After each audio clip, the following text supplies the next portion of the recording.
Bismillahirrahmanirrahim. Alhamdulillahirabbil alamin. Wassalatu wassalamu ala asyrafil anbiya'i wal mursalin wa ala alihi wa sahbihi ajma'in. Allahumma aftah alaina hikmataka wanshur alaina min khazaini rahmatika ya arhamar rahimin.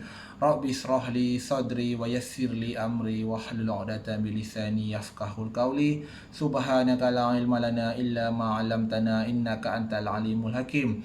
Rabbi yassir wa la tu'assir ya karim. Syukur alhamdulillah atas rahmat dan nikmatnya daripada Allah Subhanahu wa taala, dapatlah kita untuk hari ini di pagi Jumaat yang mulia ini dapat menyelesaikan baca ayat Yasin mingguan seperti sedia kala. Syukur alhamdulillah, dan semoga dengan berkatnya membaca Yasin kita tadi dimakbulkan segala doa-doa kita dan dipermudahkan segala urusan kita semua, insya-Allah. Untuk slot yang seterusnya, untuk hari ini saya akan teruskan dengan kultum mingguan kita. Moga-moga dengan perkongsian saya sedikit ini dapat menambahkan ilmu dan kefahaman serta ilmu yang bermanfaat untuk kita kongsikan juga, khususnya kepada keluarga kita serta kenalan-kenalan kita yang tidak dapat bersama kita pada hari ini. Semoga ada manfaatnya.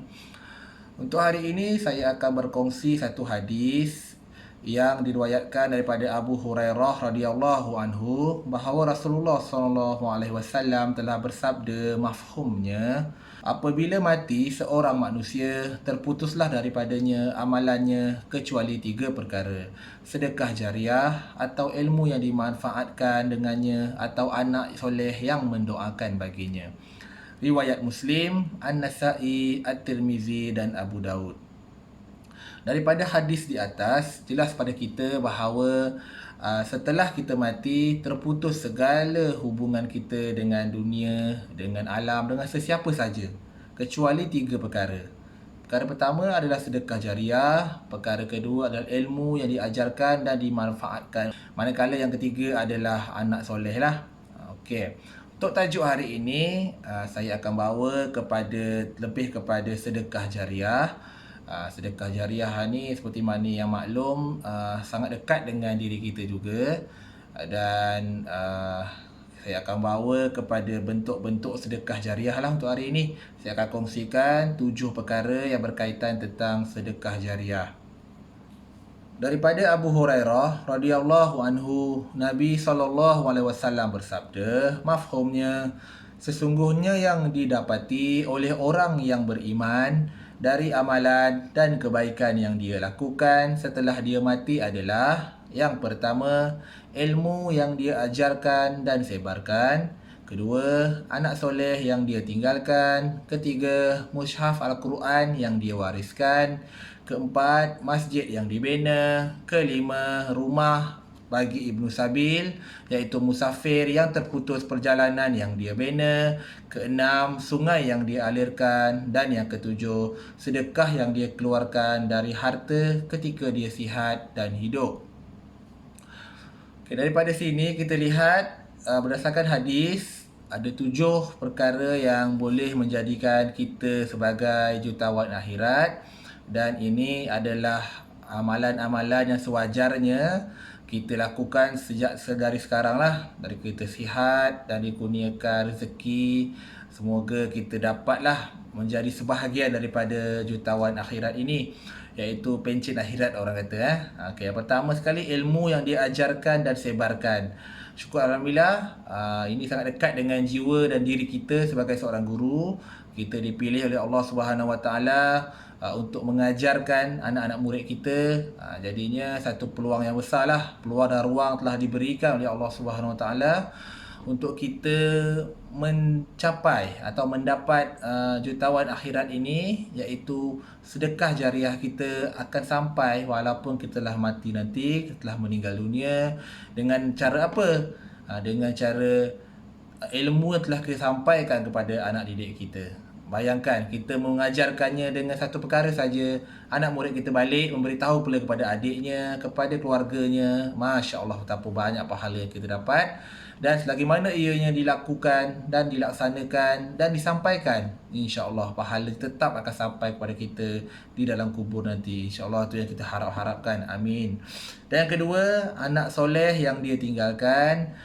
Okey, anak soleh seperti yang mana kita tahu, mudah disebut tapi sukar untuk dilakukan. Bagaimana untuk mendapat anak soleh atau untuk mendidik, menjadikan anak-anak kita anak soleh dan solehah? Ianya bermula daripada kecil lagi, bahkan ada yang mengatakan daripada dalam perut lagi. Dengan doa-doa, dengan tidak putuslah berdoa kepada Allah Subhanahu Wa Taala. Dan apabila di pihak kita, bagaimana kita nak didik, melahirkan anak soleh dan solehah ini dari kecil lagi, kita dah ajar. Lepas solat atau apa saja awak lakukan, doakan ibu, doakan ayah. Itu yang kita harapkan. Dan kita juga sentiasa mendoakan mereka menjadi anak soleh, kerana doa mereka inilah yang tidak ada hijab. Apabila kita telah mati nanti, tetap terus akan masuk ke kubur kita dan kita akan dapat pahala, insya-Allah. Yang ketiga, mushaf Al-Quran yang dia wariskan. Ini lebih kepada wakaf, termasuk dalam sedekah jariah juga. Biasanya sekarang ni banyak program yang minta kita program lah untuk wakafkan Al-Quran, sama ada di masjid, di surau, di sekolah atau di mana-mana jugalah yang ada kesempatan dan ada rezeki lebih, bolehlah kita menyumbang Al-Quran ini yang kebanyakannya diperlukanlah oleh satu-satu tempat itu. Moga-moga dengan pemberian kita ini dapat membantu dan seterusnya juga mengalirkan pahala untuk kita di alam kubur nantilah. Yang seterusnya adalah rumah bagi Ibnu Sabil, musafir terputus perjalanan yang dia bina. Hal ini adalah berkaitan tentang sumbangan kita lah kepada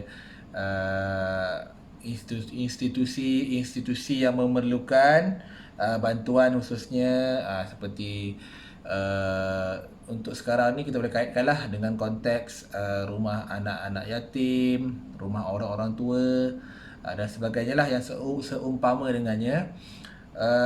Kita lihat sekarang ni yalah, kita berada di akhir zaman. Ada kes baru ni kita digemparkan dengan seorang ibu, saya rasa ditinggalkan oleh anaknya, tidak tahan untuk menjaganya. Jadinya ibu tu ditinggalkan sehari semalam lah tu juga.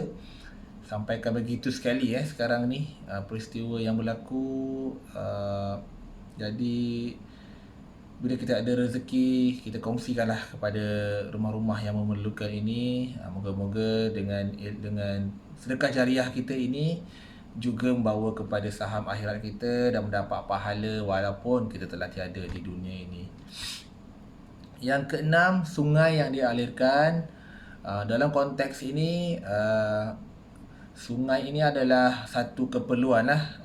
Kalau ikutkan kepada konteks ayat ni, konteks hadis ini juga adalah yang bermanfaat. Maksud dia, sungai, contohnya sungai berada di hadapan rumah kita dan biasanya di kawasan kampung untuk mengalirkan pertanian. Jadi sungai-sungai ini haruslah dibersihkan. Jadi kalau kita berada di situ, contohnya kita bersihkanlah sungai di depan rumah kita, jiran kita bersihkan sungai di depan rumah dia, supaya air itu dapat mengalir masuk cantik aja ke bendang, ke sawah itu, dan hasilnya akan dapat kepada kita jugalah.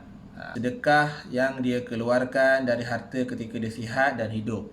Untuk yang ketujuh ini, kebanyakannya kita alhamdulillah lah, kita lihat sekarang banyak yang telah bersedekah, dan yang terdekat kita adalah berkenaan tentang pembinaan surau gazebo di sekolah kita.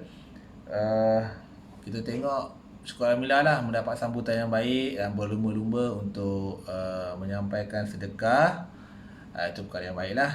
Sebab apabila kita lihat juga daripada hadis ini, jelas mengatakan bahawa ianya memang termasuk di dalam salah satu daripada amalan-amalan sedekah jariah memang seharusnya lah kita berebut untuk mendapatkan pahala sedekah jariah ini, di mana seperti mana yang saya kongsikan sebentar tadi, pahalanya akan berterusan sama ada kita masih hidup sekarang ataupun kita telah meninggal dunia nanti. Pahala dia insya-Allah akan terus sampai kepada kita selagi mana ia digunakan dan dimanfaatkan dengan sebaiknya insya-Allah. Jadi saya rasa cukuplah sekadar itu saja perkongsian yang dapat saya kongsikan pada hari ini.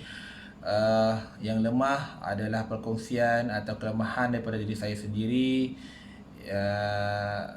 Yang baik datang daripada Allah Subhanahu Wa Taala. Moga-moga dengan sedikit perkongsian yang telah saya sampaikan pada hari ini dapat memberi kesedaran dan juga dapat diamalkan oleh kita semua, dan didoakan semoga dengan pahala sedekah jariah yang kita telah lakukan, akan lakukan, akan menjadi saham akhirat kita dan menjadi pencen kita di alam kubur nanti. Ya Allah, semoga kita semua dimakbulkan doa-doa kita. Dan saya akhiri dengan wabillahi taufiq wal hidayah. Wassalamualaikum warahmatullahi taala wabarakatuh.